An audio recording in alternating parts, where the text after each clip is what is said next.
குழுக்களை மறுசீரமைப்பு செய்யும் நடவடிக்கையே நம் பள்ளி நம் பெருமை திட்டமாகும்.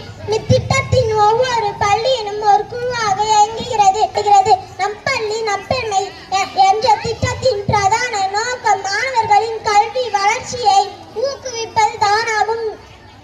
மேலும் இத்திட்டத்தால் அமைக்கப்படும் மாணவர்களின் மேலாண்மை குழுவின் தலைவராக பள்ளியின் பயணம் மாணவர் ஒருவரின் பெற்றோரே ஆவார். இத்திட்டத்தின் மூலம் பள்ளியின் மேம்பாடு, மாணவர்களின் மேம்பாடு, பெற்றோர்களின் பள்ளி மேம்பாடு, மாணவர்களின் நலன் சார்ந்த தேவைகள் அனைத்தும் கலந்துரையாடப்பட்டு மேம்படுத்தப்படுகிறது. இதன் மூலம் மாணவர்களின் கல்வி சார்ந்த விழிப்புணர்வு, மாணவரின் நிலைக்கேற்ற ஆசிரியரின் கற்பித்தல் செயல்பாடுகள் மேற்கொள்ளப்படுகிறது. மேலும் இத்திட்டத்தால் ஆசிரியர், மாணவர், பெற்றோர் இடையிலான தொடர்பு அதிகரிக்கப்படுகிறது. இந்த திட்டத்தை வெற்றி பெற செய்வது ஆசிரியர், மாணவர், பெற்றோர் மற்றும் மாணவர்களின் கடமையாகும்.